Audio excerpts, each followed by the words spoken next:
Bismillahirrahmanirrahim. Assalamualaikum warahmatullahi wabarakatuh. Waalaikumsalam warahmatullahi wabarakatuh. Alhamdulillah Sobat Kreatif channel Pesantren Kreatif Baitul Hikmah. Alhamdulillah ya, pada sesi kali ini kita masih tetap dengan materi yang sama bersama Pak Yai Agung Irawan. Alhamdulillah ya teman-teman, ini kita dapat satu anugerah yang luar biasa lagi ya, yaitu salah satu tokoh dari Nahdlatul Ulama ini mendapatkan pengukuhan gelar pahlawan ya. Nah, ini kita ingin tanya ya, bagaimana pendapat Pak Yai tentang ini sebagai seorang sejarawan NU ya, yang menulis banyak buku biografi ulama ya. Ini kalau dari Pak Yai pripun? Ya. Assalamualaikum warahmatullahi wabarakatuh. Waalaikumsalam warahmatullahi wabarakatuh. Alhamdulillahirrahmanirrahim, Kang Ali semuanya, sahabat kreatif. Saya memang terlibat menulis ya untuk salah satu syarat pengajuan gelar ini, salah satu penulis dengan Profesor Abdul Halim. Berjudul bukunya adalah Nasionalisme Ki Abdul Halim, pejuang dan tokoh yang terlupakan. Banyak hal dan alasan yang bisa saya sampaikan, tapi di waktunya sempit. Kenapa saya katakan terlupakan? Pertama, karena orang ketika ke Majalengka ingatnya Ki Abdul Halim PUI, bukan Mu'azzis NU. Padahal Ki Abdul Halim dan Abdul Halim ya, yang satunya Lu Minding ini beda ya, satunya pendiri NU, satunya pendiri PUI. Tetapi gelar yang pertama dianugerahkan adalah pendiri PUI karena beliau terlibat dalam BOPKI. Yang kedua, ini tokoh satu-satunya tokoh dari Nahdlatul Ulama dari Jawa Barat. Tidak hanya tokoh Jawa Barat, tapi mungkin setahu saya beliau paling muda ya di antara pendiri dari NU. Nah, kiprah kebangsaan beliau yang pertama satu ya, ini panjang tapi saya singkat ya. Beliau ketika pulang dari Mekah bersama Ki Abdul Wahab sudah terlibat sejak di usia muda, umur 16 tahun itu sudah terlibat di dalam organisasi syarikat Islam ya, organisasi nasionalisme ya, yang berbasis agama. Kemudian beliau terlibat mendirikan dan menakodai Nahdlatul Wathon 1916. Di situ punya misi mencerdaskan anak-anak muda dengan misi paham nasionalisme, tentu bersama Kiai Wahab, dan mendirikan banyak Akhul Wathon sama Farul Wathon di daerah-daerah. Ada sekitar 50-an lebih yang beliau dirikan.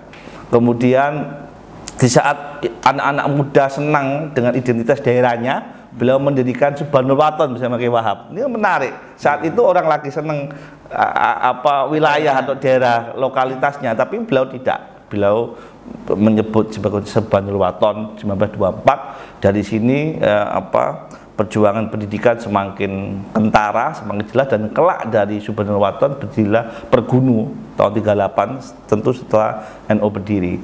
Nah, beliau memang menakodai bidang pendidikan. Nah, kemudian beliau juga ya yang menyelipkan nama kemerdekaan di dalam Komite Hijaz. Kita tahu lahirnya NU dari Komite Hijaz, dan Komite Hijaz adalah respon tidak hanya dari lokal tapi dunia internasional, terutama yang ada di Mekah atau Hijaz. Di sana orang-orang tidak mendapatkan kemerdekaan untuk bermadhab karena banyak sekali Ibnu Saud dan sekutunya bersama dengan British ini untuk membunuh orang-orang Syiah ya, membunuh orang-orang Sunni, membunuh orang yang tidak sependapat. Kita bisa cek gitu bagaimana sadisnya mereka. Dan Kiai Abdul Halim melihat di Mekah tidak lagi kemerdekaan kebangsaan, tidak ada lagi kemerdekaan bermadhab, dan tidak ada lagi kemerdekaan Sunni. Jadi perlu menyatukan nama kemerdekaan, dan beliau usul dan disepakati di dalam forum Komite Hijaz. Mbah Halim yang mengusulkan kepada perumus Komite Hijaz, artinya nanti diasesi oleh 65 ulama sejawa ya, ini cikal bakal pendirinya NU. Nah, bahkan yang mengundang Komite Hijaz adalah Mbah Halim sendiri atas prakasan dari tentu Kiai Hasyim Asy'ari dan Kiai Wahab Hasbullah. Nah, jadi yang mengundang ini adalah Kiai Abdul Halim. Beliau dikisahkan jalan kaki untuk datang ke 65 pesantren di Jawa itu. Artinya jalan kaki. Iya. Jadi ini perjuangan yang tidak instan, tapi beliau punya keringat. Kemudian beliau juga sebagai muharik ya, di dalam pendirian NU. Saya membayangkan seandainya tidak ada Mbak Abdul Halim, mungkin NU nggak ada. Karena kita tahu Kiai Hasyim Asy'ari itu ketika didesak bahwa untuk mendirikan Jam'iyah ya pasca Muktamar atau Kongres Islam di Surakarta 1915 itu beliau tidak pernah mau karena takut ada firqah lagi. Waktu itu sudah ada 22 firqah ya, mazhab atau aliran di Indonesia dan nggak mau menambah lagi. Nah, setelah didesak kemudian beliau istikharah bahkan meminta pendapat gurunya sambil menunggu Mbah Halim datang sowan mendesak. Nah, di situ kemudian alhamdulillah mungkin istikharah juga datang, isyarah juga datang. Mbah Halim salah satunya, isyarah itu langsung ditugasi untuk menyebarkan undangan 65 orang untuk diajak kumpul. Itu Mbah Halim kepada para ulama. Pada ulama dan nanti akan kumpul di Surabaya sebagai cikal bakal diri NU. Saya membayangkan tanpa ada Kiai Halim mungkin NU nggak ada. Jadi saya kira beliau sangat berjuang ya. Kemudian beliau juga ini yang terlupakan sebagai indoktrinasi, dia sebagai doktrin organisasi Hizbullah, paramiliter NU. Ya, waktu itu ketika menghadapi perang Nica dengan Jepang, dia yang memberikan orasi pendidikan politik kepada para pejuang. Nah, saya pernah membaca di Solo terutama ketika semua para komando dikumpulkan dan Mbah Halim sebagai salah satu yang memberikan wejangan doktrin tentang pentingnya politik Islam. Nah, politik Islam ini juga pernah ditulis juga di dalam buku pendahuluan buku Cokro Aminoto yang berjudul kalau nggak salah berpolitik berlandaskan agama Islam. Nah, itu beliau di dalam pengantar juga memberi kata ada mudaroh yang disebut sebagai moderat atau Islam moderat. Beliau punya gagasan yang unik tentang Islam politik yang berpijak dari fikih Syiasi, kitab-kitab kuning. Itu beberapa cuplikan yang saya ketahui. Nah, mungkin ada ini Pak Yai. Kenapa ketokohan beliau ini tidak begitu populer ya dibanding Mbah Bisri misalkan ya, kemudian Mbah Wahab. Mungkin ada satu jasa beliau yang sangat besar di syair atau di apa gitu mungkin yang jarang betul diketahui ya. Memang posisi struktural beliau waktu itu kalah mentereng dengan misalnya Mbah Bisri Sansuri karena Mbah Bisri salah satu ketua, sementara Mbah Abdul Halim ini ya masih tokoh muda, anak muda, sekretaris 2 Khatib Sani karena beliau nempel dengan Mbah Wahab Hasbullah. Ya, tetapi jangan dilupakan jasa beliau setelah 1926, 1927 beliau menjadi ketua Lajna Nasihin, artinya propaganda ke-NU-an. Nah, jadi kalau NU sekarang itu dikenal di seluruh masyarakat sampai pelosok, jasanya Mbah Halim. Karena dulu ada ketua bidang propaganda. Nah, jadi kalau ada propaganda tentang NU itu Mbah Halim yang terjun ke bawah-bawah. Penggeraknya makanya disebut muharrik minal afkar beliau itu. Jadi, nah meskipun dia tidak mentereng karena beliau bukan sesepuh, tapi jasanya tadi luar biasa. Jadi, nah kalau ada pertanyaan kenapa kok Mbah Bisri belum dianugerahi pahlawan ya, karena kita ini soal pengusulan dan soal persyaratan akademik saja.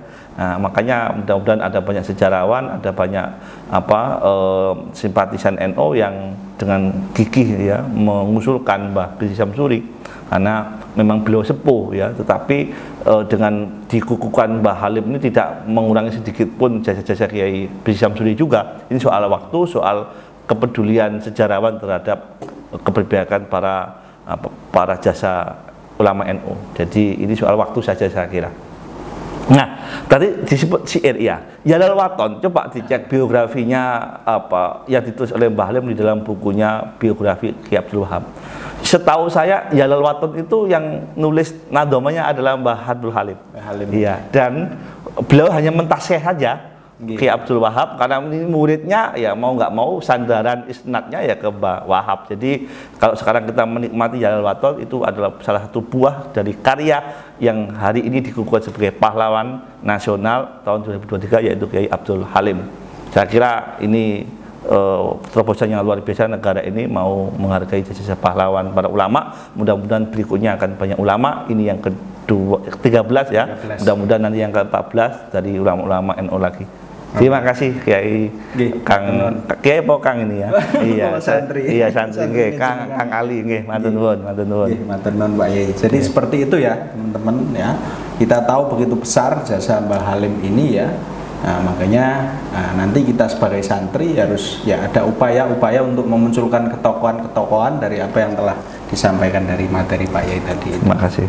Ya, saya kira itu dulu ya Sobat Kreatif ya, matur nuwun. Nanti yang mau request tema ya untuk apa topik bisa tulis selanjutnya nanti bisa request dan saya akan yang meminta Pak Yai untuk berbagi ilmu dan barokahnya untuk menjelaskan secara tentang Insya Allah saling belajar Insya Allah. Oke, matur nuwun Pak Yai. Ya, kita cukupkan untuk podcast kita pada malam hari ini.